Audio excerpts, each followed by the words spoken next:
A ver, jamás iría a una corporación a venderme así, ¿no? Porque dirías, oye, te tiene mucho miedo, tratemos a otro que no tenga miedo, pero si te abres realmente a lo que pasa, sí, ¿no? Creo que hay que tener mucha confianza en lo que tu modelo puede ayudar. En el mío es muy claro. Después de haber hecho 18 compañías, ya solo todos los errores que he cometido en las 18 no lo voy a convertir en las 19, ¿no? Ya eso vale dinero. Entonces, y luego cuando tú haces un pitch o vas a hablar con alguien, sí tienes que mostrar esa confianza con lo mismo que hablábamos, con la ilusión, ¿no? Porque si tú tienes ilusión sobre lo que estás haciendo, visión sobre lo que estás haciendo, confías en el valor de lo que estás haciendo, finalmente estás mandando esa confianza. Pero si hablamos en un tú a tú sobre los miedos que tiene un emprendedor o un empresario, pues sí, o sea, yo he visto emprendedores con una fuerza, con una confianza brutal, pero si te tomas 4 cervezas te acaban contando dónde sufren, ¿no? Y todos somos seres humanos. Hola, soy Nicolás de Mellé, tu anfitrión y especialista en coaching para emprendedores y líderes de alto impacto. Innovadores sin filtro es un espacio donde compartimos historias auténticas e inspiradoras. Aquí, los líderes más disruptivos que están transformando América Latina nos cuentan todo, sin ningún filtro. Juntos nos adentramos tras bastidores para descubrir lo que rara vez se cuenta, desde los desafíos y fracasos hasta los momentos clave que marcaron la diferencia en cada una de sus historias para inspirar a todos los que queremos crear un mejor futuro. Porque detrás de cada historia de éxito hay experiencias únicas llenas de aprendizaje. Hoy recibimos a Juan Carlos de Urtzaich, un empresario con más de 15 años de experiencia en la creación y lanzamiento de negocios digitales.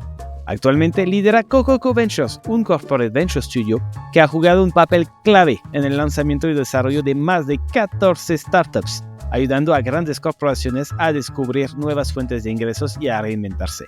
A lo largo de su carrera, Juan Carlos ha fundado 18 empresas y tiene más de 10 años emprendiendo en América Latina. Es reconocido por su capacidad para transformar industrias tradicionales tanto en Europa como en LATAM. Durante esta conversación, Juanca nos brindará una perspectiva única sobre cómo las corporaciones pueden innovar de manera efectiva y cómo el modelo de Venture Studio podría representar el futuro del capital de riesgo. Además, exploraremos temas clave como la resiliencia, los desafíos del camino emprendedor y los aprendizajes que lo han llevado al éxito. Hola, Juanca. Hola. La verdad es que estoy súper emocionado de tenerte en Innovadoras Sin Filtro. Para la audiencia, nos conocemos desde hace un poco más de 2 años, que ya empezamos a trabajar juntos en el Venture Studio Club que tenemos con otros Venture Studios. Y desde hace 2 años ya sabía que tenía que tenerte en el podcast porque al final hay muy poca gente como tú que ha logrado tantas cosas en América Latina en el sentido de emprender. O sea, tú has emprendido mucho a través de 2 Venture Studio y vamos a abordar este tema de qué es un Venture Studio en este podcast.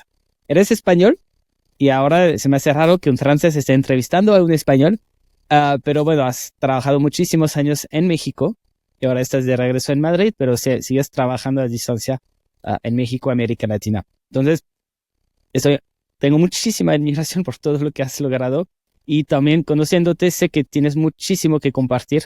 Entonces, es muy bienvenido a Innovadores Sin Filtro hoy. Pues, gracias, yo feliz de estar en tu podcast Innovadores Sin Filtro.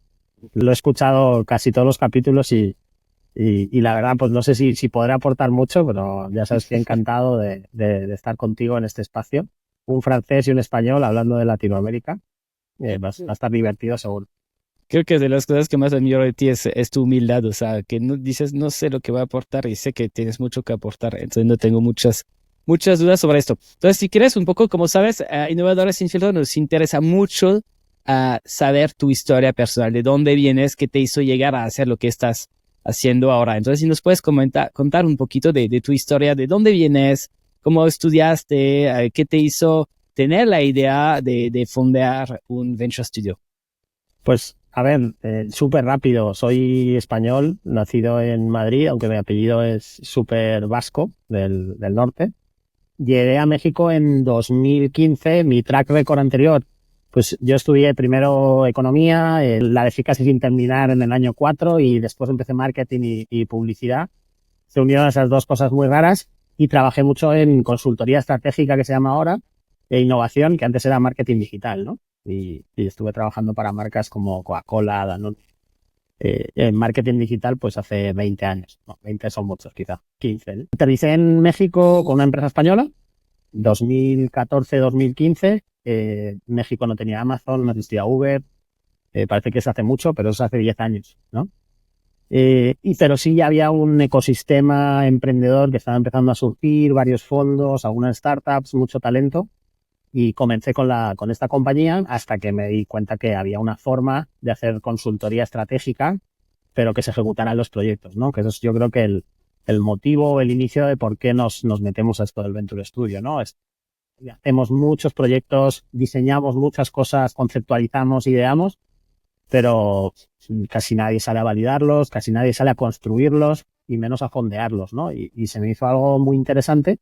Yo ni siquiera sabía que existía el modelo Venture Studio, que es algo que existe desde, creo que es 1995 o 96, que inició Idea Lab, creo que fue. No conocía ni siquiera el modelo, pero más o menos entendía lo que quería hacer y empecé a investigar sobre el modelo Venture Studio, que en ese momento tampoco se llamaba así.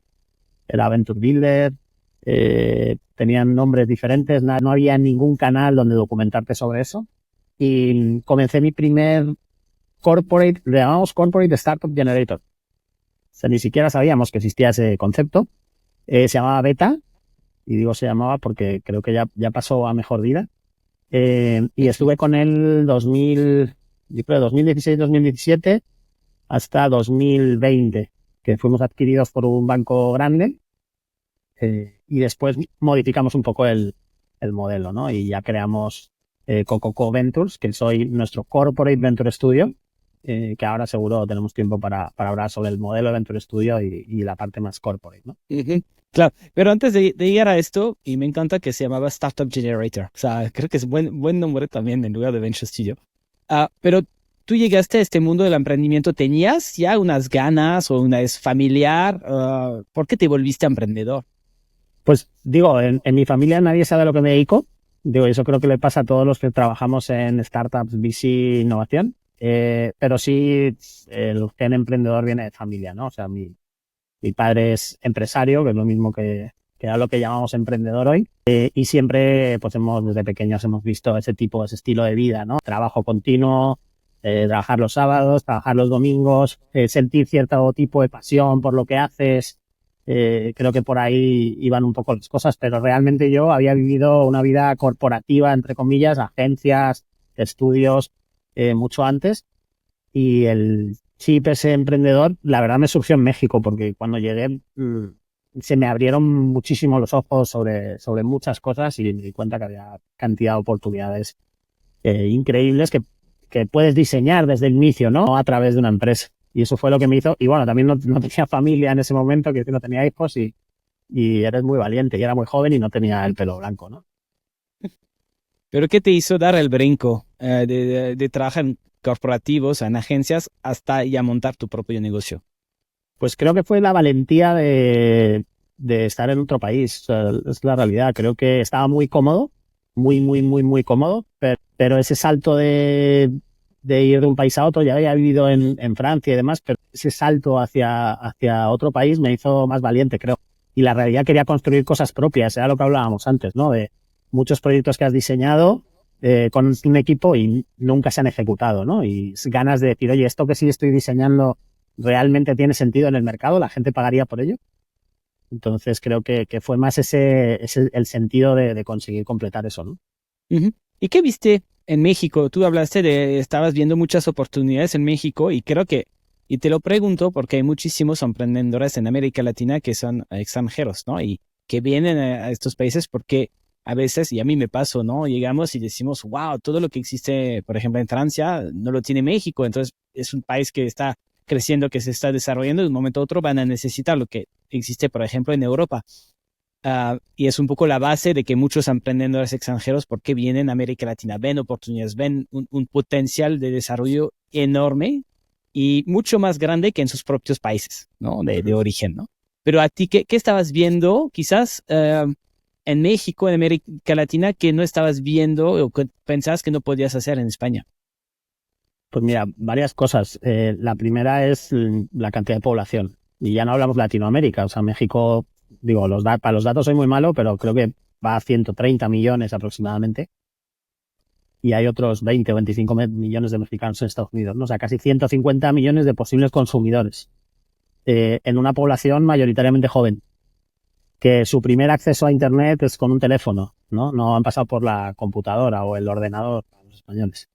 Eh, entonces, un potencial de un tamaño de mercado brutal y a la vez, pues yo creo que hoy ya no pasa. O sea, hoy de hecho hay negocios digitales en México que superan por mucho a negocios digitales en España, pero en ese momento estábamos como viviendo en el pasado, ¿no? Como 4 o 5 años antes y eso te hacía todavía más valiente. Decir, oye, la banca va a ir por aquí, los seguros van a ir por aquí, sobre todo fintech, ¿no? Que es lo que empezó más fuerte, la logística va a ir por aquí, el e-commerce, los marketplaces, no existía Amazon en ese momento, yo ya compraba en Amazon, o sea, no era algo que yo supiera como el mejor visualizador de tendencias, sino que realmente lo habíamos vivido, incluso diseñado, entonces eso te da la valentía de construirlo. Yo creo que ahora, hoy en este momento, no es tan así, y la gente que llega a México también ve las oportunidades que hablábamos al inicio, ¿no? Pues ese tamaño del mercado tan gigante en cualquier vertical, ¿no? Y eso es México. Si lo haces bien en México, es un mercado muy, muy complejo.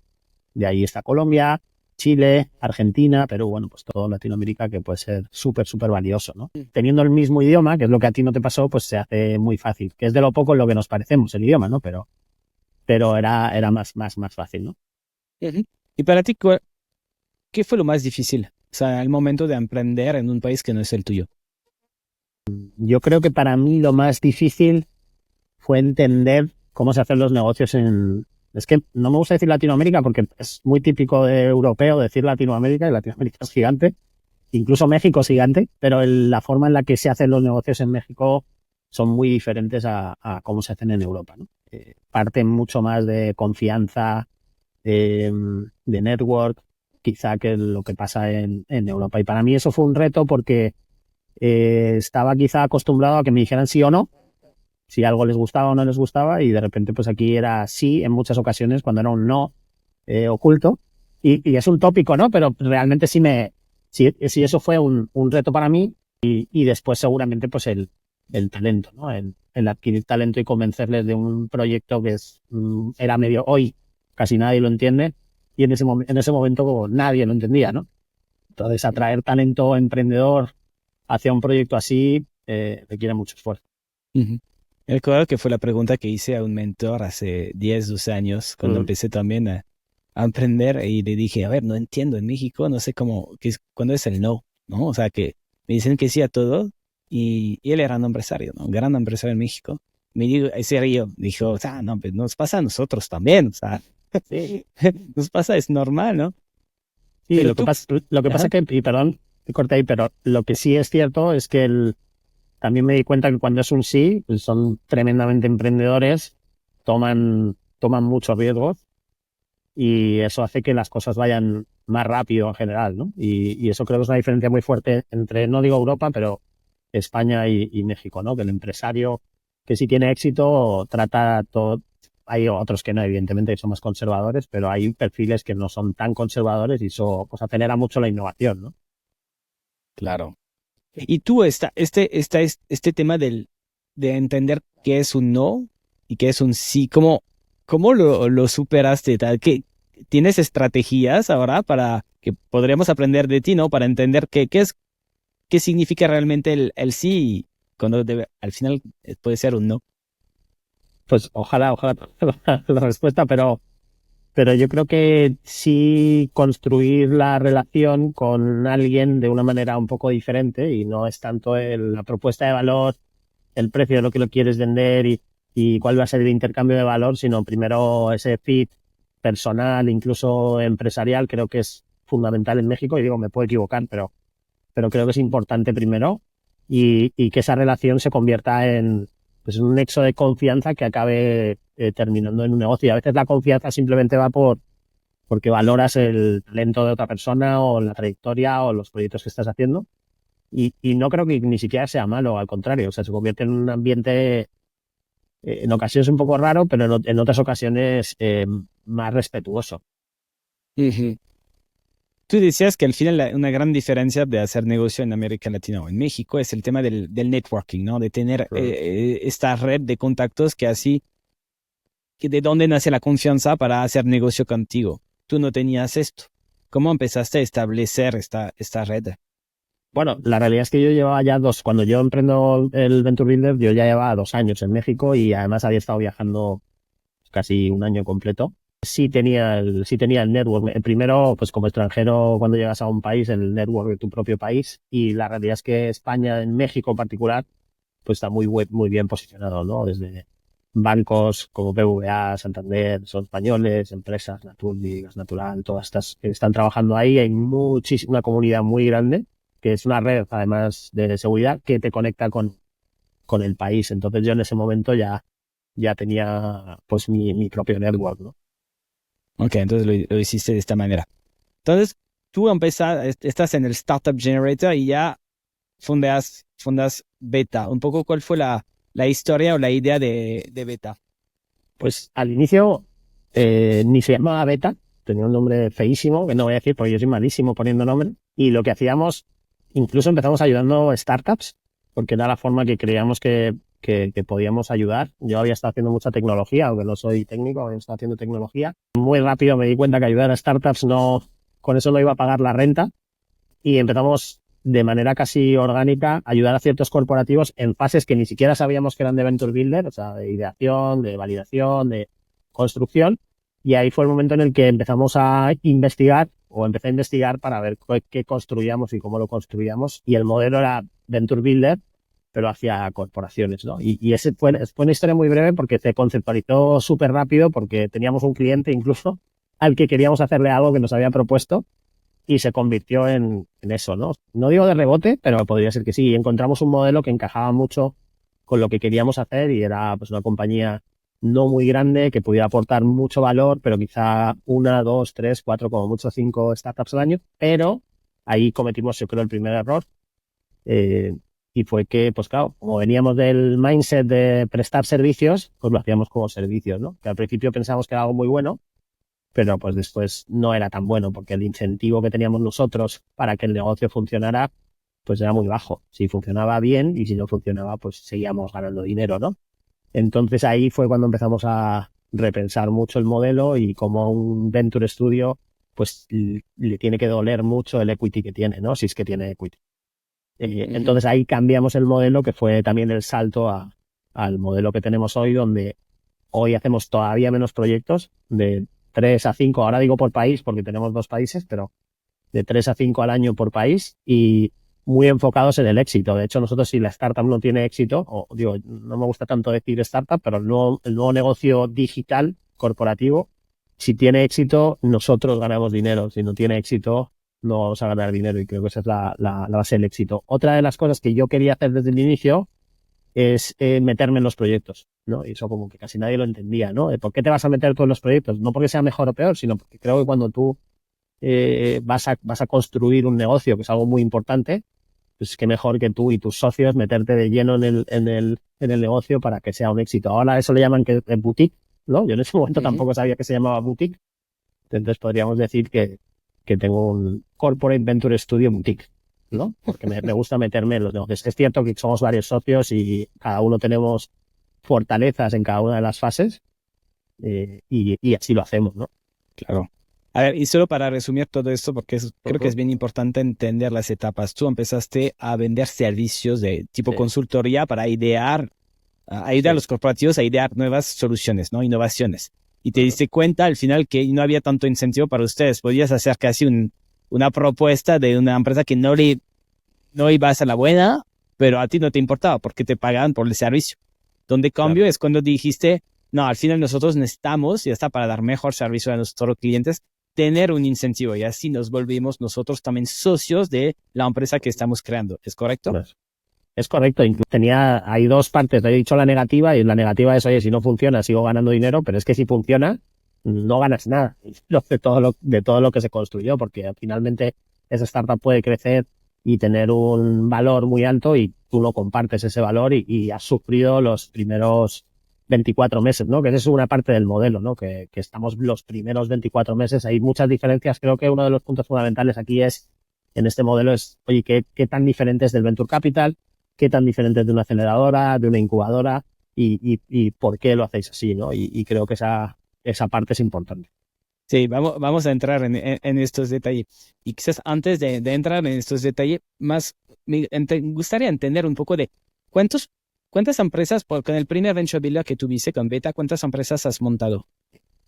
Yo creo que hicimos en esos 4 años, hicimos cerca de 14. Okay. Es cierto que las cuento hasta que llegaron a una fase de aceleración, porque sí hubo algunos proyectos iniciales, sobre todo, que, oye, no pasaban de la ideación o de la validación, por muchas razones. En ese momento teníamos muchas dudas sobre si alinear específicamente con la corporación lo que estábamos haciendo o directamente irnos a la oportunidad del mercado, que creo que es un punto importante de un Venture Studio corporativo, y es que pues, la empresa te va a decir lo que necesita y tú tienes que tener la capacidad de decirle no solo lo que necesita, sino lo que el mercado necesita, ¿no? Y cómo hacer match entre esas dos cosas. Y a veces eso es la razón por la que un proyecto no continúe, ¿no? Porque te dicen, oye, yo necesito esto exactamente, atacar este canal o este mercado o este revenue stream, y después de todo lo que has investigado, pues te das cuenta que hay otra oportunidad de mercado que tiene mucho más sentido y que es mucho más grande, ¿no? ¿Y cuál era la tesis un poco de Beta, no? O sea, de estos 14 proyectos, ¿había algo muy claro o estaba como, quien nos pide ayuda, lo ayudamos a cualquier cosa? Pues, a ver, te soy muy sincero, yo en ese momento no sabía ni lo que era una tesis. O sea, no tenía ni idea, ¿no? Y ya no te digo a nivel industria, ni siquiera a nivel tecnología o target o cualquier cosa, ¿no? En ese momento, la realidad es que el fintech era lo que más estaba buscando, incluso ahí Surtech, y había temas de logística y demás, pero no teníamos una tesis, salíamos ahí y, oye, te voy a ayudar. Como entrábamos en una fase de ideación y conceptualización, entendíamos el negocio, todavía no nos estábamos dando cuenta que sí teníamos que tener una tesis para tener una ventaja competitiva, porque si no conoces la industria a la que vas a entrar, creo que hay dos caras también, ¿no? Una es, hay un riesgo de que tengas que aprender muy rápido, es una curva de aprendizaje muy alta. Dos, también no tienes ceguera de taller, ¿no? Y sabes que puedes saltarte ciertas reglas, ¿no? Hoy creo que el Venture Studio sí va muy, muy enfocado a nicho, o debería ir hacia allá, o así veo yo la tendencia, y creo que debe ir por ahí, ¿no? Pero en ese momento estábamos así abiertos a lo que entrara. Ok. De estos 14, ¿cuántos siguen vivos ahora? Pues mira, de estos ha habido 3 adquisiciones, otro sigue vivo y otro sigue vivo, y el resto han muerto por diferentes razones, por mucho. Ok. ¿No? No, y creo que es un punto súper interesante. O sea, tuviste solo 4 años, ¿no? Haciendo este primer Venture Studio. 14 proyectos, 3 adquisiciones y 4 o 5 que siguen vivos, ¿no? O sea, es una tasa, o sea, no sé, para la audiencia, es altísima de éxito si lo comparamos con las estadísticas habituales de startups, donde no sé si la mitad tiene o más, o 80% tiene probabilidad de morirse en los 3 primeros años. Sí, lo que pasa es que en este ecosistema, en esta industria, pues todo tiene truco, ¿no? Y muchas veces es cuando te dicen alguien ha adquirido no sé qué, si no sabes por cuánto y cómo, pues no sabes cómo mides el éxito, ¿no? Casi siempre es privado. Entonces, de las adquisiciones es cierto que por lo menos una de ellas fue casi por necesidad, ¿no? Decir, oye, no quiero reputacionalmente que salga que fracasó y la metí, y fue un área de innovación más, y está funcionando dentro de la compañía, pero quizá no era la forma, ¿no? Y creo que ese es la transparencia en nuestro ecosistema es uno de esos problemas, ¿no? Que premiamos mucho oye, sí, vendí, y no pasa nada si vendiste mal. O sea, no importa, todo el esfuerzo, todo lo que hiciste, llegaste a Product Market Fit, conseguiste muchas cosas, te dejaste la piel, se adquirió de una manera, así pasó. Entiendo que te quieras vender mejor, pero no es tan transparente. Cuando es una adquisición de verdad, ¿no? Y cuando hay una compra, un M&A fuerte, todos sabemos el monto total, y sobre todo porque el emprendedor se convierte en un angel investor, ¿no? Y entonces ahí empiezas a ver que realmente sí le fue bien. Sí, claro. Pero creo que es la parte de humildad que hablaba de ti, ¿no? O sea, al final, no, o sea, cuando hablo de éxito, de ventas o de 100 vivos, es solo en comparación con lo que habitualmente se puede ver. Y esto realmente es excepcional y creo que vamos a entrar en esto, ¿no? Del valor agregado de un Venture Studio comparado con otras formas de emprender desde cero, ¿no? Pero antes de entrar a esto, quizás Coco Ventures. No, primero la venta. O sea, al final también, o sea, lo que es excepcional es que creaste 14 proyectos, vendiste uno sigue en vivo y además vendes tu Venture Studio, tu primer Venture. ¿Cómo pasó esto? Bueno, la historia es muy simple. Pues un banco grande se fija en dos fintech que habíamos comprado, hace una compra general y también hace compra si no recuerdo mal, el 30% de beta. Pero no fue pensando, oye, queremos comprar, sino en ese momento es cómo hacemos más proyectos, ¿no? Cómo llegamos más lejos, cómo conseguimos más cosas.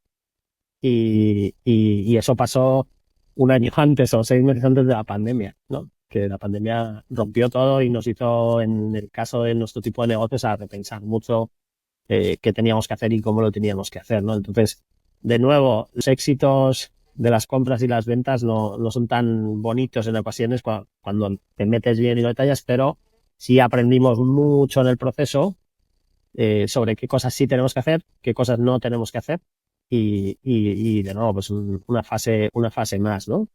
Ok, de ahí nace Coco Ventures, ¿no? Una vez que se vende. Nosotros, y digo nosotros porque somos dos socios iniciales, Camilo y yo. Ahora somos 5 socios y de hecho en el nacimiento de Coco tenemos 2 socios más que entraron al capital y que nos ayudaron y nos siguen ayudando muchísimo. Y creamos Coco con una idea completamente diferente respecto a cómo participábamos con las empresas, ¿no? Cómo lo íbamos a hacer.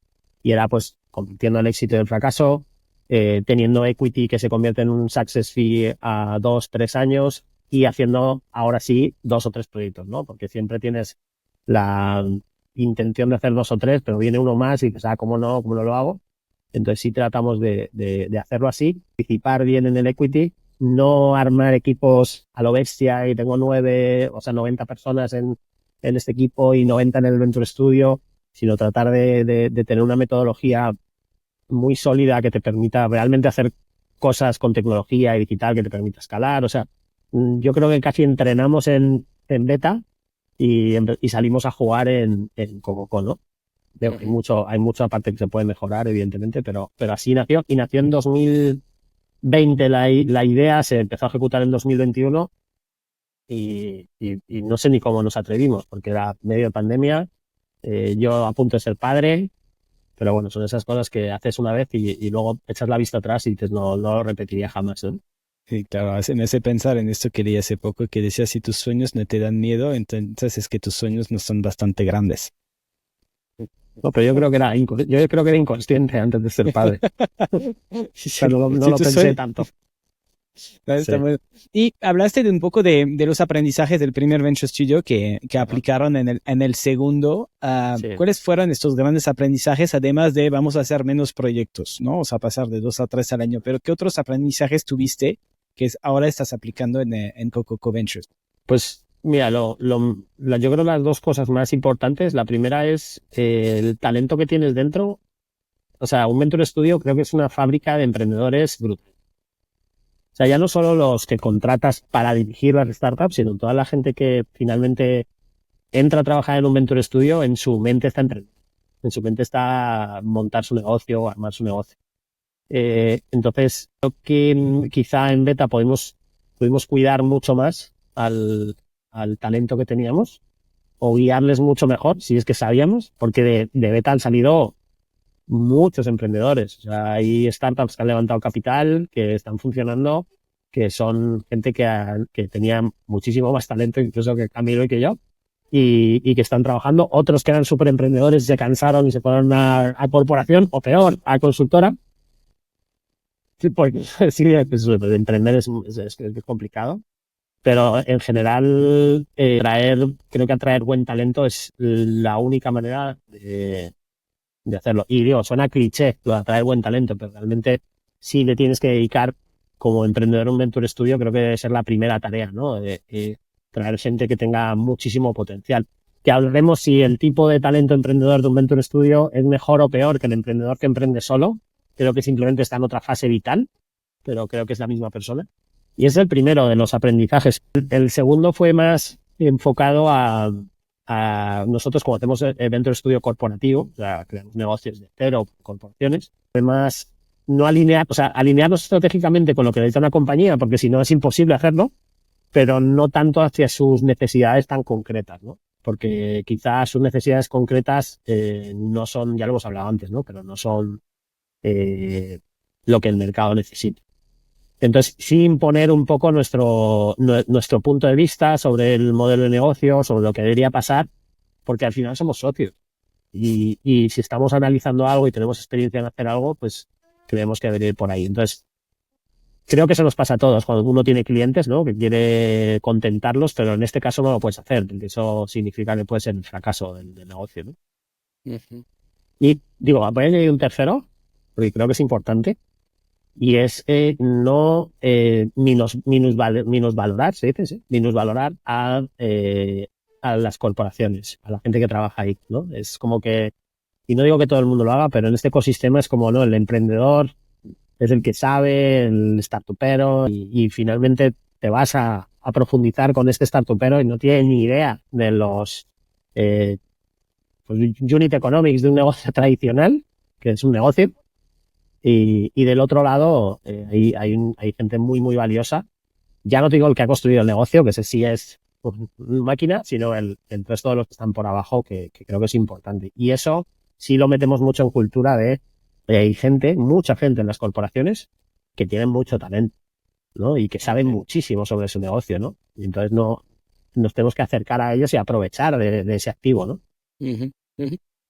Entonces, estos tres aprendizajes, ¿no? El tema de atraer al buen talento, tener tu que decir en el modelo de negocio y confiar más, no sé, en lo que dicen la gente que trabaja en sus corporativos grandes. De ahí nace entonces Coco Ventures con estos nuevos socios, 2, 3 proyectos al año. Y entonces, ¿qué haces de diferente en términos de atracción de talento? ¿Qué hacemos de diferente con respecto a Beta? Pues es cierto que antes encasillábamos mucho a los emprendedores por tecnología, diseño, como diseño de experiencia no visual, negocio. Y así los tenemos encasillados, ¿no? Y nos dimos cuenta que hay gente que es muy buena en una de ellas, muy válida en otra y se defiende en la tercera, ¿no? Y no hay que encasillar tanto eso, sino encontrar el tipo de talento que necesitas en cada una de las fases y ayudarles a crecer a las otras, ¿no? Y también, sobre todo, lo acabo más o menos de comentar, pero es encontrar el talento para cada fase de la creación del negocio, ¿no? A diferencia de un emprendedor que empieza ideando algo, quizás sin tener ni idea de idear o conceptualizar o diseñar nada, y sale a validarlo sin ser muy bueno en eso, pero de repente es un súper operador y es un ejecutor nato, pues va a funcionar, ¿no? En este caso nosotros tenemos la oportunidad de tener todos los recursos de diseño, ideación, conceptualización y validación y después traernos gente excepcional ejecutando, ¿no? Y creo que eso es la forma diferente en la que estamos atrayendo talento, irnos al ejecutor puro como primer founder del negocio, ¿no? Ujú. A ver, si fuera una persona que quisiera emprender desde cero, vendría a verte diciendo, oye, Juanca, ¿qué me recomiendas que haga? Yo quiero emprender. ¿Qué me dirías? No lo hagas. No le diría eso nunca, pero sí le diría que pues, tiene que esforzarse mucho más que si está haciendo algo más lineal, ¿no? Y que si está dispuesto a hacerlo por 7, 10 años mínimo y para hacer la misma idea y tiene pasión sobre lo que va a hacer, o sea, realmente le gusta, pues sí, lo haga, pero es un camino muy difícil. Cuando hablan de la resiliencia del emprendedor, y digo, es que yo ni siquiera me considero emprendedor, pero conozco muchos eh, que son muy constantes con lo que hacen. O sea, tienen una fuerza que es muy diferente a la que necesitas para trabajar en un corporativo, no tienes opciones, son todo problemas, todo el día. Le diría que si está dispuesto a pasar por todo eso, pues seguramente tengo un gran premio que lo haga, ¿no? Ahora, el segundo paso sería, oye, ven a emprender conmigo, que tienes una red de seguridad y es un poco diferente, ¿no? En el que yo a los emprendedores tienen un salario, tienen un stock que es mucho menor que el que tienen emprendiendo solos, evidentemente, tienen un socio corporativo que, pues, del cual se van a poder aprovechar de todas sus ventajas injustas, de todos sus activos, de todo lo que tienen, y eso es invaluable. Y no se van a tener que preocupar de nada más en su vida, más que de emprender el negocio, ¿no? Que creo que es una de las cosas que el emprendedor sufre, ¿no? Que estás preocupado por tu negocio, por pagar nóminas y a la vez por pagar la renta de tu casa o la luz o el agua, ¿no? Y eso es, en el Venture Studio creo que es una ventaja, ¿no? Son salarios muy, muy competitivos y que te permiten estar muy enfocado, ¿no? Ujú. ¿Y cuál es el perfil ideal para ti de un emprendedor? Porque si soy emprendedor, que estoy como voy a emprender solo, voy a emprender con un venture studio, independientemente de tu particularidad que tienes acceso además a un corporativo. Uh-huh. Pero para ti, ¿cómo debería de decidirme? O sea, el perfil ideal del emprendedor. Ajá. Para ti, en el caso, o sea, imagínate que yo quiero emprender y estoy como entre dos, ¿no? O sea, me invitan, quizás podría entrar en un venture studio con Coco Ventures o otros, ¿no? Uh-huh. O podría emprender por mi cuenta. Entiendo las ventajas, de un lado me pagan, del otro lado no, pero un poco ¿cómo debería escoger la mejor estrategia para mí para emprender? ¿Qué me Pues dirías? como emprendedor yo creo que también está un poco la fase en el que esté tu idea de negocio, porque yo en el caso que los emprendedores que traigo no vienen con una idea de negocio. Mi idea de negocio parte de una ideación con una corporación, por lo tanto es, oye, quiero emprender, quiero ser empresario, quiero hacer todo esto, pero no tengo ninguna idea, ni siquiera definida, ni menos diseñada.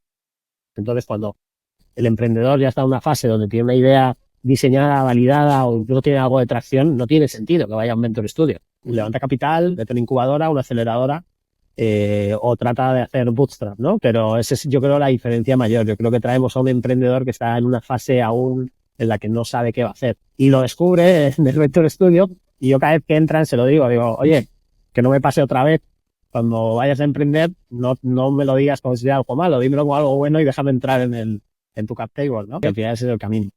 Ujú. Tú dijiste hace poco que no te considerabas un emprendedor. ¿Por qué?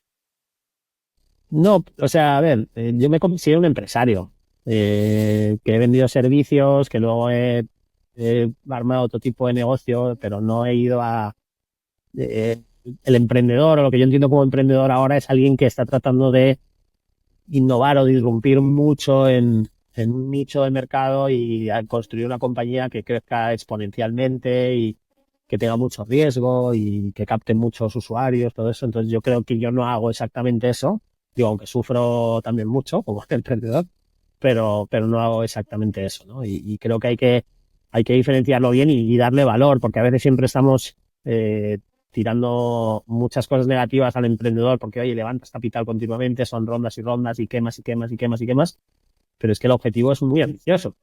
Pues si estás haciendo algo que es innovación incremental, no necesitas hacer todo eso, pero si realmente estás tratando de romper algo, pues vas a tener que, pues, que iterar mucho, que explorar mucho, y eso requiere capital. Sé que estamos en el momento de que no hay capital, pero bueno, por reforzarlo, ¿no? Ujú. Quizás justo antes de entrar en la parte que acá decía, no, yo sufro mucho como los emprendedores, pero antes de entrar a esto, que a mí me interesa mucho, que te hace sufrir, la parte del financiamiento de un venture studio y un poco, además del financiamiento, de las ventajas de si soy un LP, ¿no? Y limited partner, o sea, un inversionista que habitualmente invierte en venture capital, fondo de venture capital, de private equity, y ahora están haciendo la figura del venture studio. Um, y por, ¿Cómo convences a alguien de meter dinero en un venture studio o no en el VC tradicional? A ver, creo que son complementarios hoy, ¿no? O sea, creo que los dos son capital riesgo, los dos están enfocados en nuevos negocios digitales y hablo de Venture Studio no tanto de mi modelo, ¿no?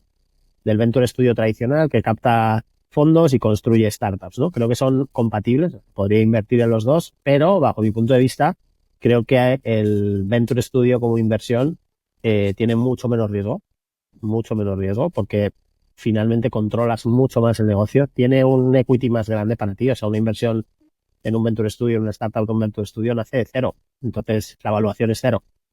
Si estás poniendo dinero, pues el equity que vas a tener es mayor. Y evaluación y control, ¿no? Finalmente, como inversionista, pues ya a tener un control más fuerte de tu inversión. Y luego, digo, hay que hacer caso a los datos, ¿no? Pero se supone que pues el retorno de la inversión de un Venture Studio es el doble de un VC. También es porque tienes mucho más equity, ¿no? Y esa es la probabilidad. Hay un porcentaje que dicen, ¿no? Que hay que creerlo, que el 60% de las startups que comienzan en un Venture Studio levantan una serie A, ¿no?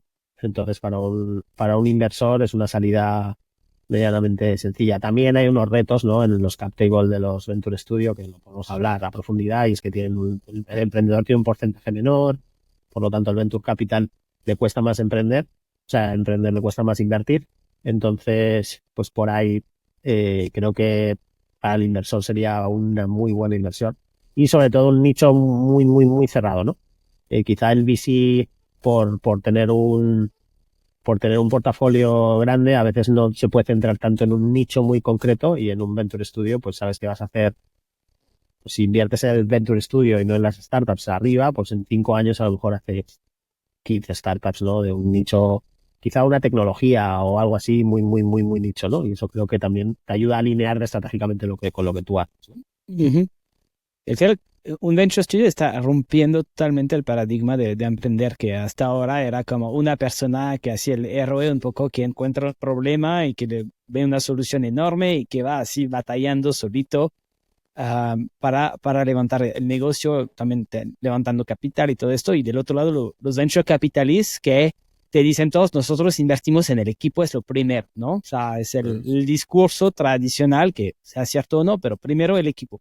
Venture Studio es, no hagas esto. Yo primero no va a ser un emprendedor héroe porque le voy a dar muchas herramientas, hasta lo voy a pagar para lanzar el negocio.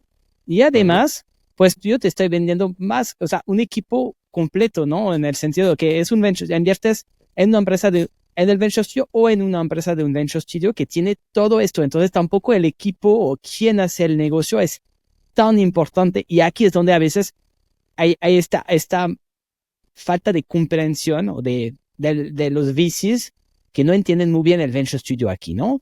Y entonces, Sí. ¿cómo tú estás un poco superando este nuevo paradigma o esta nueva manera de ver cómo hacer negocio, cómo emprender? Pues, digo, en mi caso es muy fácil porque lo hago con corporaciones, y al final entran CVCs y los fondos no son tan habituales en este tipo de negocios, porque lo que quiere la corporación es que el negocio sea muy valioso, pero no valioso en valuación, sino que, porque si es muy valioso en valuación le va a costar más caro. Pero en el caso del Venture Studio, yo creo que, a ver, si pensáramos en lo que está pasando en Latinoamérica versus el resto del mundo, son cosas diferentes, ¿no? O sea, en Estados Unidos el 70% de los fondos están dispuestos a invertir en un Venture Studio, ¿no? Y digo Estados Unidos porque finalmente es el futuro de todas estas cosas, ¿no? Sí, creo que en Latinoamérica están muy reticentes a hacerlo, por lo mismo que tú estás diciendo, ¿no? Porque en este caso quieren invertir en el equipo, quieren que el ownership sea total del equipo, y no entienden la inversión que hay detrás, ¿no? Porque al final un founder en un Venture Studio entra en una fase de un negocio validado donde ha habido una inversión, donde hay una serie de herramientas y de cosas que van a permitir que tenga más éxito, ¿no? Entonces, yo creo que es un tema de evolución del modelo de Venture Capital en Latinoamérica. Conozco si están invirtiendo en Venture Studios algún VC, lo desconozco, y ahora digo, puede salir algún comentario diciéndome, oye, ya estamos invirtiendo aquí y puede pasar. Pero las conversaciones tampoco son tan cerradas ya en México respecto al modelo. Evidentemente, cuando tienen su deal flow, pues seguramente prefieran al emprendedor típico con todo el ownership y llegar en early stage y crear un crecimiento increíble. Pero creo que es un modelo a seguir. Incluso hay muchas startups que se han creado en Venture Studio, y te digo, Uber sale de un Venture Studio de Expa, Twitter también, o Tinder, ¿no? Y digo, eso no es algo que sepa todo el mundo, porque una de las razones por la que se muere un Venture Studio habitualmente, no por el cash flow, es porque tuvieron éxito en una startup, ¿no? Que eso también pasa. Ujú. Bien. Ahora la parte un poco de tu sufrimiento. ¿De qué sufres? Tú dices estoy sufriendo como todo el mundo, como emprendedor, pero ¿qué te hace más sufrir? ¿O qué te ha hecho más sufrir en este recorrido que tú has tenido desde hace que 2007, 8 años que estás emprendiendo? Yo te digo emprendedor Ujú. porque sé que es montar un venture studio y creo que sé lo difícil, hasta los VCs de ellos mismos, yo les digo emprendedor porque al final levantar capital y montar un VC es Sí, emprender también. Entonces, pero para ti, sí. ¿qué te has hecho sufrir más en este recorrido que has tenido? A mí me gusta más la palabra empresario, pero esa conversación la podemos tener durante horas. En mi caso, a mí el sufrimiento, yo creo que yo tengo el sufrimiento típico de cualquier empresario, ¿no? Al final es el flujo de caja, es el principal sufrimiento que tiene cualquier empresario y es, pues, cómo va, es el roller coaster, ¿no? Del flujo de caja.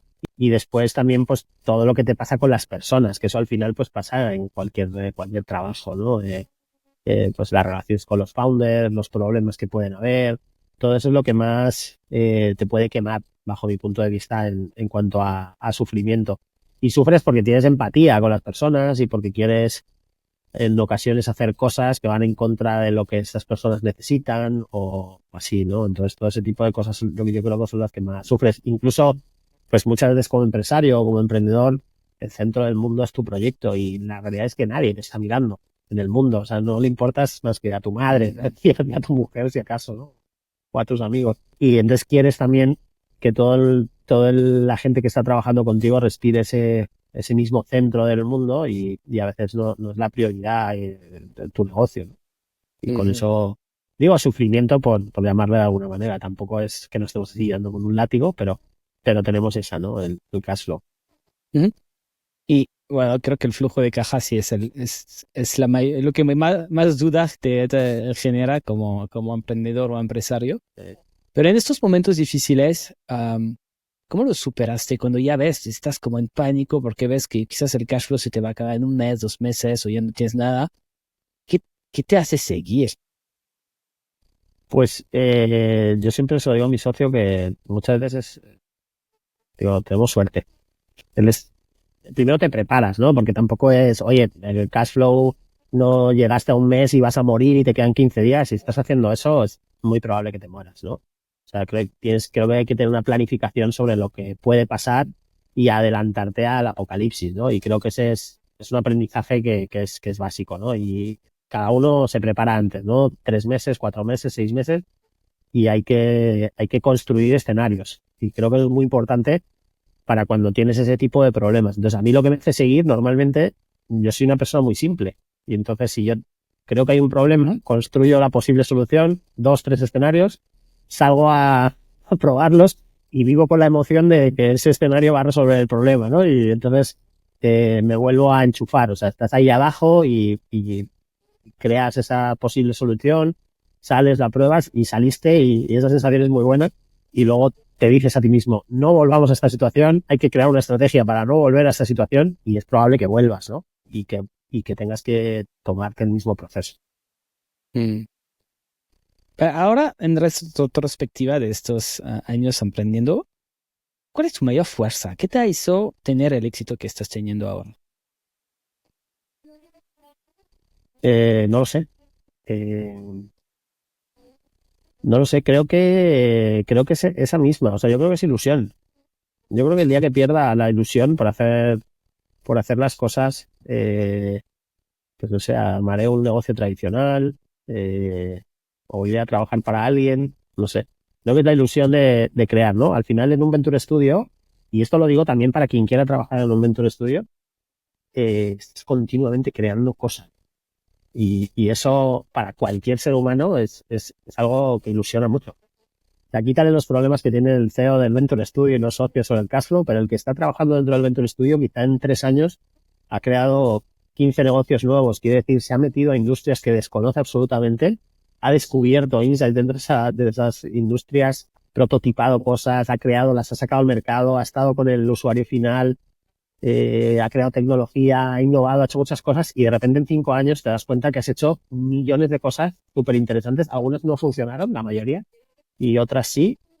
Y eso es lo que yo creo que es súper interesante del modelo. Nosotros tenemos gente incluso que que nos dicen, no, yo quiero saltar, porque hay mucha gente que entra y ya sabes, se enamora del proyecto y ya sabes que va a estar ahí en ese proyecto y se va a ir y ya no lo vas a volver a ver nunca, ¿no? Que es uno de los riesgos del Venture Studio.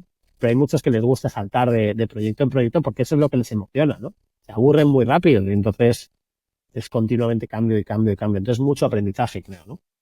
Claro, y creo que así me hiciste recordar cuando yo estaba en mi Venture Studio, que esta emoción, esta ilusión de crear, es un poco regresamos un poco, yo veo mis hijas, ¿no? De chiquitas, o sea, estamos jugando, ellas están creando todo el tiempo, ¿no? Y al final es una forma de jugar, de seguir jugando. Y ahora que me decías que no sabías cuál era tu mayor fuerza, creo que es esta respuesta, no lo sé. Como me dijiste, no lo sé, para mí es un tema de humildad y de constante aprendizaje. O sea, siempre has aprendido y siempre, o sea, hasta estamos viendo que puede haber un riesgo que vamos a hacer para como contenerlo, mitigarlo y que que estamos aprendiendo. Tú siento que tu mayor fuerza es aprender. O sea, estás constantemente aprendiendo y ya te conozco desde hace 2 años, entonces también lo digo con mucha seguridad porque ya sé que es cierto. Y por eso, ¿no? Sigues participando en lo que estamos haciendo en el Venture Studio Club porque al final a veces si llegan buenas ideas, una buena cosita, estás aprendiendo todo el tiempo. Claro. Y justamente en esto, ¿cuál fue el mejor consejo que jamás te han dado? El mejor consejo que me lo tenía que haber preparado, no sabía que me lo esperó. El mejor consejo que jamás me han dado. No sé, tendría que pensar. Me han dado muy buenos consejos, ¿no? Muy buenos, sobre todo. Pero creo que algo que yo siempre le digo continuamente a los emprendedores es, oye, sí, diseñas muy bien, vendes muy bien, te diseño muy bien, la tecnología muy bien, pero y metiéndolo mucho en esto, ¿no? No al tema personal, pero no te descuides que estamos construyendo un negocio, ¿no? Y tiene que tener los fundamentales de un negocio.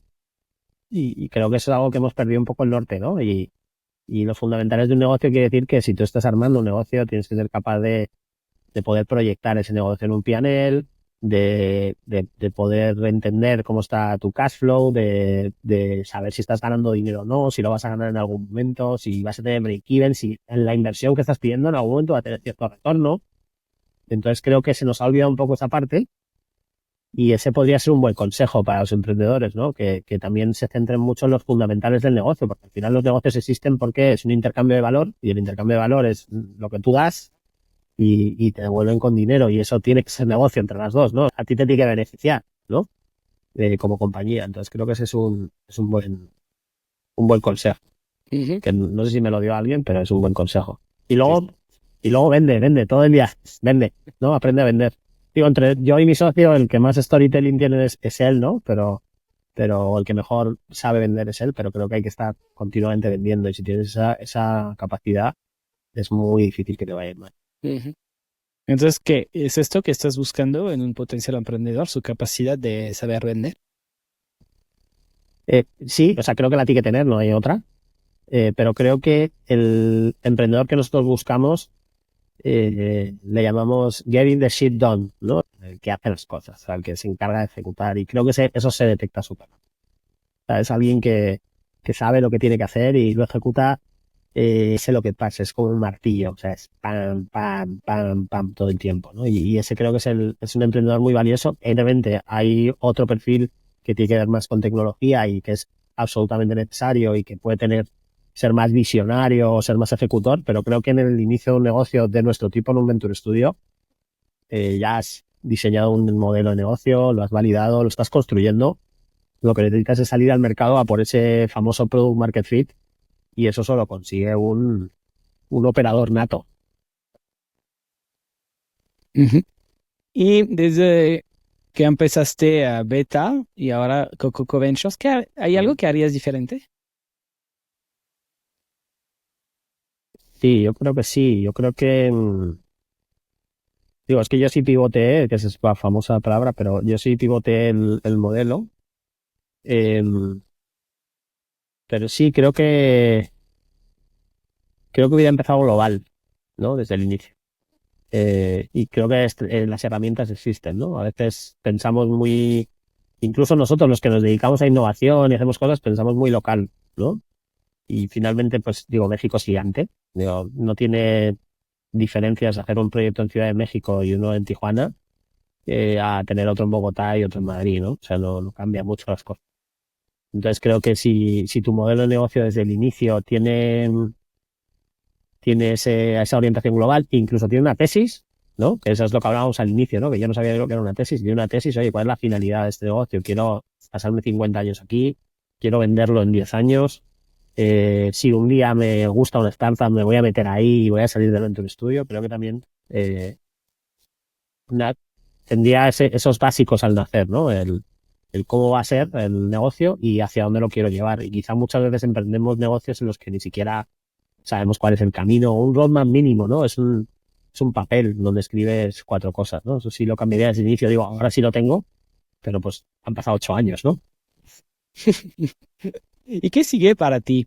Ahora apenas llegaste a España, estás escalando Coco Ventures en España, entonces, ¿qué sigue para ti en los próximos años? Pues ahora hacerlo global, eso sí es algo que tenemos en la visión. Después de casi 10 años estoy en Madrid de nuevo. Entonces lo que sigue ahora es escalar el modelo, ¿no? Nosotros nos tomamos unos años largos, casi 4, para revalidar nuestro modelo, porque claro, el Venture Studio es un modelo que hay 2 formas de comenzarlo. Uno, eres un emprendedor de éxito, ya validaste que puedes hacerlo, tuviste una consultora de éxito, no sé. Hay una parte de validación que deberías tener, creo, para armar un Venture Studio. Y la segunda, que creo que es la que hicimos nosotros, incluso a lo mejor con un poco, no sé si es humildad o miedo, es, oye, salgamos a hacer el Venture Studio esta vez como queremos hacerlo, hagamos 2, 3 proyectos que seamos capaces de validar en 24 meses la tesis que tenemos, ¿no? Que es acercarnos a la corporación, hacer todo ese proceso y finalmente vender nuestra participación a la corporación. Y después de eso construimos la empresa, ¿no? O sea, ya estaba constituida y todo, pero tenía el nombre de Coco, no tenía marca, la web todavía incluso no sigue siendo muy especial. Y a partir de ahí construimos, ¿no? Entonces es como si estuviéramos naciendo hoy después de 3 años, ¿no? Y creo que ese es el punto en el que estoy. Entonces con mucha emoción porque pues, ahora la gente me va a escuchar sobre el modelo y habrá mucha gente que no sabe ni quién soy. Empezarán a ver muchas cosas que escribimos, a vernos en eventos, a participar en el ecosistema y creo que eso es lo que viene ahora y lo que me emociona, ¿no? Y sobre todo abrir mi país, ¿no? Que es una cosa muy rara porque yo estoy haciendo el camino al revés. Se monté una empresa, soy un español que monta una empresa en Latinoamérica y vuelve a Europa a abrir sucursal. Digo, seguro lo han hecho millones de personas, pero a mí me hace curioso. Ujú. Desde 2017, el principio de beta, hasta ahora, ¿cuántas empresas has levantado, has armado? Pues yo creo que han sido 18, más o Ok. menos. Después de crear 18 empresas, ¿todavía tienes miedo a crear nuevas empresas, a lanzar nuevos negocios? Miedo tiene sentido. Incluso muchas veces el miedo más grande es realmente encontraré algo aquí. Podría hacer algo con esta corporación, que generalmente sí, porque la propia corporación tiene 17 retos que se pueden resolver de manera digital y que podrían ser un negocio perfectamente, pero tengo miedo, ¿no? Y luego pues el miedo que tenemos cualquiera, que es el del impostor, ¿no? El síndrome del impostor, ¿no? Que creo que es un miedo que tenemos cualquiera, todos los empresarios y es de nunca. Ujú. Ya empezamos esta conversación hablando de resiliencia. ¿No? Ahora, en la retrospectiva, o sea, ¿cómo, qué te hizo? O sea, en mi opinión, y lo he visto, la resiliencia se desarrolla con la experiencia y me imagino que tú también, o sea, al final que los miedos que podías tener cuando empezaste a emprender son muy diferentes ahora, sin embargo, todavía el síndrome del impostor nunca se va, pero para ti, un poco, ¿qué te hizo desarrollar cada vez más resiliencia? Pues yo creo que las malas experiencias, ¿no? Yo creo que eso es lo que te hace, ¿no? Es un tópico, pero finalmente cuando vives muchas cosas que consideras malas en ese momento, pero que luego te das cuenta que son propias de cualquier negocio, te vas haciendo más fuerte porque vas encontrando soluciones más rápido y creo que eso es lo que te ayuda. Y de nuevo, yo como no me considero emprendedor, no creo que tenga la resiliencia de un emprendedor, que tiene muchos problemas más que yo, pero creo que la ilusión, y no me gusta tanto lo de la pasión, sino la ilusión de lo que estás haciendo, es lo que te permite seguir y seguir y seguir y seguir y seguir, ¿no? Que tampoco es que estemos excavando en una mina, ¿no? O sea, que estamos sentados en una silla, tecleando y saliendo a la calle, pero sí creo que es eso, ¿no? El haber pasado cosas negativas eh, la ilusión, ¿no? Creo que son las dos cosas. Está increíble de escucharte después de crear 18 empresas, todavía tienes miedo, todavía tienes el síndrome del impostor. Sí.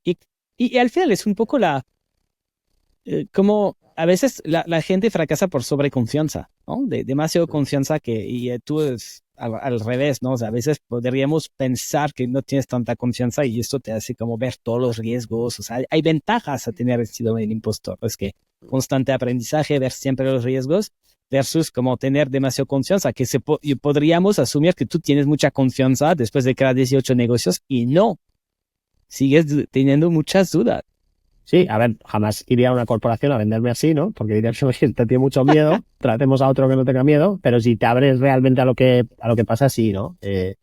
Creo que hay que tener mucha confianza en lo que tu modelo puede ayudar. En el mío es muy claro. Después de haber hecho 18 compañías, ya solo todos los errores que he cometido en las 18 no lo voy a convertir en las 19, ¿no? Ya eso vale dinero. Entonces, y luego cuando tú haces un pitch o vas a hablar con alguien, sí tienes que mostrar esa confianza con lo mismo que hablábamos, con la ilusión, ¿no? Porque si tú tienes ilusión sobre lo que estás haciendo, pasión sobre lo que estás haciendo, confías en el valor de lo que estás haciendo, finalmente estás mandando esa confianza. Pero si hablamos en un tú a tú sobre los miedos que tiene un emprendedor o un empresario, pues sí, o sea, es que yo he visto emprendedores con una fuerza, con una confianza brutal, pero si te tomas 4 cervezas te acaban contando dónde sufren, ¿no? Y todos somos seres humanos. Ajá, exacto. ¿Y cuál es tu definición del éxito ahora? Después de crear tantos negocios, habiendo tenido unos éxitos, según lo que hablamos un poco al inicio, éxitos de unos éxitos, aunque no sean tanto para ti, pero para ti, personalmente, ¿cuál es tu definición del éxito? Para mí, creo que hay dos como empresario, ¿no? Primero, ser dueño de tu agenda, eso, o creerlo. Eso creo que es algo que no puedes tener trabajando para alguien. Vas a trabajar 14 horas igual, pero por lo menos vas a elegir en qué punto vas a poner cada cosa. Y levantarte todos los días para hacer algo que realmente te llene, ¿no? Y eso también es un tópico, pero es la realidad. O sea, creo que hay mucha gente haciendo cosas en su día a día no le gustan. Hay muchas que yo hago en casi muchos días que tampoco me gustan, pero la mayor parte de los días cuando me pongo a trabajar sé que es porque estoy haciendo algo que me gusta y que lo he elegido yo. Entonces es como, en España se dice sarna con gusto no pica. Pues es eso, ¿no? El emprendedor al final está haciendo lo que le gusta y encima en contracorriente. Entonces, para mí esa es la definición del éxito, ¿no? Y le sumaría una tercera cosa que es que no te afecte el estrés, ¿no?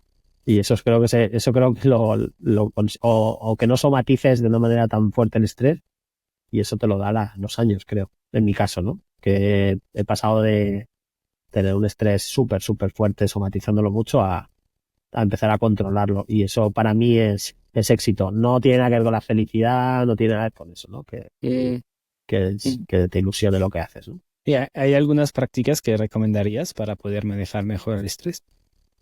Digo, yo soy una persona, aunque parezca tranquilo, soy nervioso por dentro. Entonces, creo que lo que más me funciona a mí con el estrés es no tener, y o sea, suena absurdo, pero no tener cosas incompletas.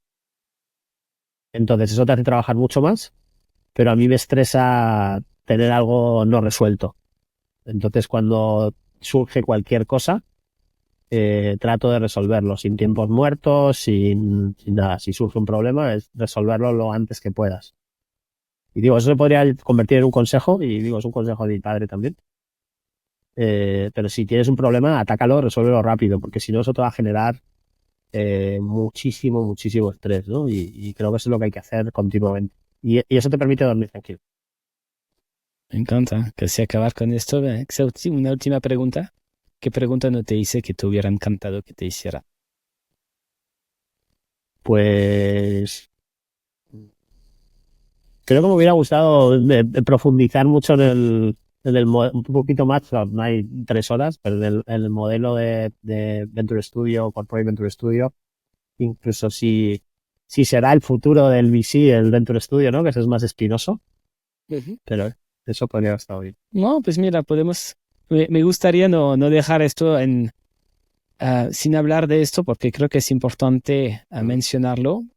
Pero exactamente, entonces, para ti, ¿cuál es el modelo? Un poco de Corporate Venture, o desde Venture Studio hasta Corporate Venture Studio, y ya hablamos mucho de las ventajas, del tipo de persona que contratas, de cómo levantas capital, cómo manejas atraer como hasta inversionistas. Pero ¿qué faltó aquí que no hemos Pues, tocado? a ver, yo creo que nuestro modelo en particular, el Corporate, es un modelo bastante diferente al Venture Studio, porque el Venture Studio levanta capital, lo mismo con un fondo, con una tesis particular y crea startups hasta que se le acaba ese capital. Las startups levantan capital por sí solas y la holding vuelve a levantar capital como si fuera un fondo 1 o fondo 2, ¿no?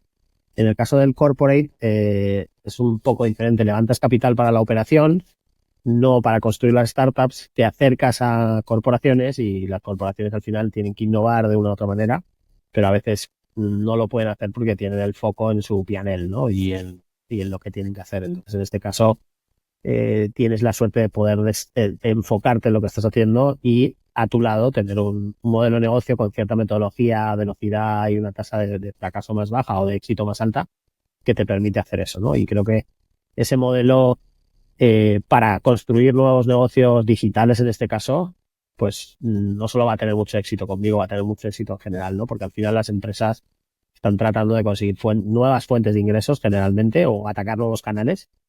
Y la forma más rápida es haciéndolo como lo hace un negocio digital, ¿no? Y con todas las capabilities que le dan, ¿no? Entonces creo que hay un futuro de la innovación, el Venture Studio más acercándose a la corporación, que también en Corporate Venturing, ¿no? Es como las startups meten muchos de sus servicios en todas las corporaciones. O sea, creo que ahí hay algo muy interesante.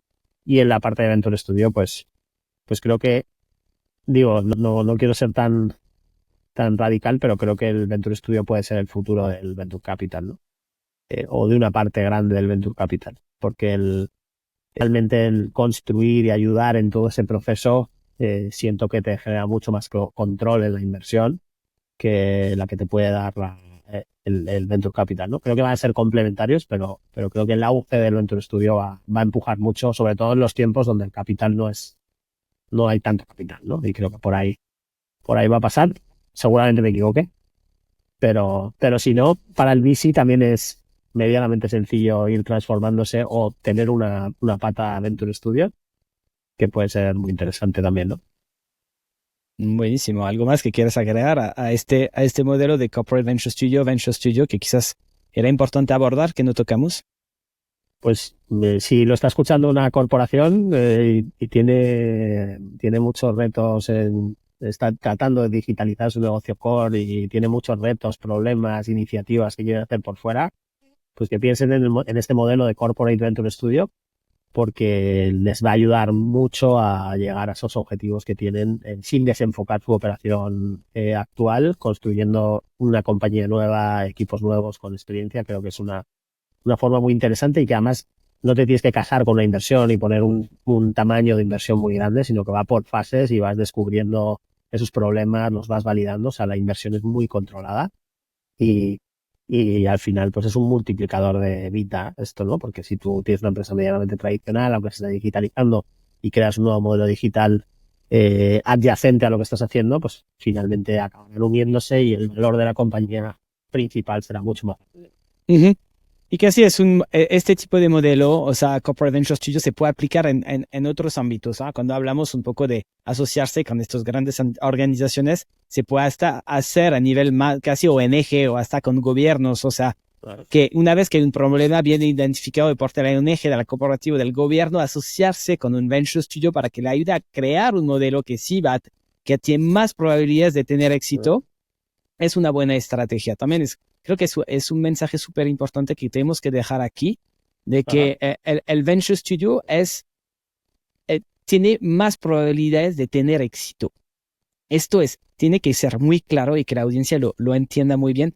Está comprobado, hay estadísticas por todas partes. Un Venture Studio, las empresas que salen de un Venture Studio tienen más probabilidades de tener éxito que si las empresas se creen por sí solo, ¿no? Entonces hay que ser muy claro, y entonces es bien interesante para un corporativo, para un gobierno, para una ONG, para una multilateral, quien sea, asociarse con Venture Studio para resolver sus problemas o los problemas que están viendo. Totalmente. Digo, y hay datos de todo tipo. El 33% de las startups que más rápido alcanzan un exit siempre una startup creada en un Venture Studio tiene un 33% más de probabilidades de tener un exit más rápido, en vez de 8 años, 4 años. Hay muchísimos números que avalan esto, pero en Latinoamérica es cierto que no, el Venture Capital no está hoy empujando tanto esto, y creo que sí es parte del ecosistema, ni siquiera estamos enfrentados, ¿no? Es parte del ecosistema. Muy bien, pues muchísimas gracias, Juanca. Ojalá que en estos corporativos, otras organizaciones te escuchan, nos escuchan, pues te buscan. ¿Dónde te podemos encontrar? Pues en mi correo seguro, jc@cococo.ventures, y en nuestra web también, cococo.ventures. Ahí me pueden encontrar. Estoy en LinkedIn, Juan Carlos de Urtaiz, y abierto no solo a las corporaciones, sino también a los futuros emprendedores de Venture Studio o a quien quiera saber más sobre el modelo. Y en el Venture Studio LATAM, ¿no? Que nosotros estamos unidos como Venture Studios para entender cuál va a ser el futuro y organizarnos y compartir experiencias. Si tienes un Venture Studio, sea corporativo o no, súmate a nuestras charlas, que al menos te vas a reír. Esto es cierto. Venture Studio Club LATAM lo pueden encontrar en LinkedIn. Quizás la última pregunta. ¿Por qué Cococo? Pues la realidad es porque co-creamos, co-invertimos, co-desarrollamos. O sea, queríamos... la realidad es que no teníamos más inicio y porque queríamos validarlo. Después pensamos, luego lo cambiaremos. Pero nos acabó gustando porque se queda en la mente de la gente, ¿no? O sea, la gente dice, ¿por qué? ¿Qué es esto? No sé si para bien o para mal. Y tiene que ver con esa parte de co-creación, ¿no? De que nosotros, a diferencia de una incubadora o una aceleradora, nosotros somos founders, ¿no? Entonces, ese a mí se me acerca mucho a eso, ¿no? A que nosotros participamos en el proyecto como fundadores. Encantado. Pues muchísimas gracias por co-crear este podcast conmigo, Juanca. Encantado. Sin duda va a alcanzar a mucha gente que se va a inspirar de este modelo, y ojalá hagamos la versión 2 muy pronto. Yo siento que todavía nos podremos profundizar aún más. Pero seguro. Por ahora, muchísimas gracias por todo. Gracias, Nico. Un placer. Gracias por acompañarnos en Innovadores sin Filtro. Si te ha inspirado, comparte este podcast con amigos, colegas y familiares. Tus comentarios y sugerencias son bienvenidos en innovadoressinfiltro.com. Hasta la próxima.